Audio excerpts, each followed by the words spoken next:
তো হ্যালো বন্ধুরা, আজকে আমরা কথা বলতে চলেছি কালা জাদু নাটকের পার্ট 2 নিয়ে। পার্ট 2 কবে আসবে আর পার্ট 2 এর মধ্যে কি থাকছে, সো সেই নিয়ে আমরা আলোচনা করব। সো তার আগে বলে ফেলি, কালা জাদু নাটকের পার্ট 1 এ শেষে কি দেখানো হয়েছে, শেষের সিনে কি দেখানো হয়েছে।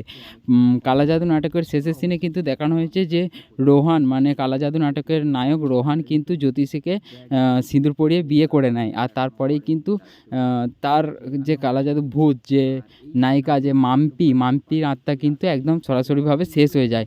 তাহলে এখানেই কিন্তু শেষ করে দিয়েছে। তাহলে কি পার্ট 2 আসবে?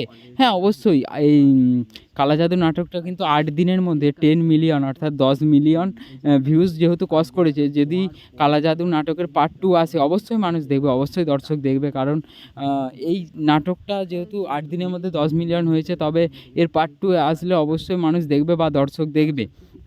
সো যদি কালা জাদু নাটকের পার্ট 2 আসে, তবে পার্ট 2তে কী থাকতে চলেছে সেই বিষয়ে আলোচনা করি। কালা জাদু নাটকের পার্ট 2 এ এরকম দেখা যাবে, অর্থাৎ কালা জাদু নাটকের কিন্তু নায়িকা হিসাবে কিন্তু আমরা মাম্পিকেই ধরতাম, যেহেতু মাম্পি নায়িকা হিসাবে মারা গেছে এবং তার আত্মা এত কিছু করছে, সেহেতু কিন্তু এটার কিন্তু এইভাবে শেষ করে দেওয়া ঠিক নয়। পার্ট 1 এ কিন্তু এভাবে শেষ করে দেওয়া হয়েছে যে তার আত্মা পুরোপুরিভাবে শেষ হয়ে যায়, কিন্তু এখানে কিন্তু নায়িকা হিসেবে আমরা মাম্পিকেই দেখে আসছি।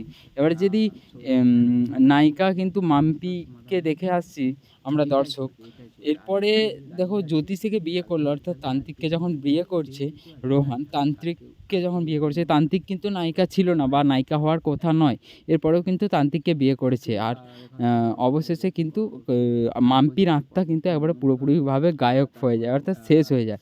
যদি শেষ হয়ে গেছে পার্ট 1 এ দেখিয়ে দিয়েছে, আমার মনে হয় না যে পার্ট 2 আসবে। তবে যদি দর্শকের ভালোবাসা থাকে অবশ্যই পার্ট 2 আসবে। সো তোমাদের কি মনে হয় অবশ্যই মতামত কমেন্ট বক্সে জানাও। আর পার্ট 2 কি তোমরা দেখতে চাও অবশ্যই কমেন্ট করে বলো।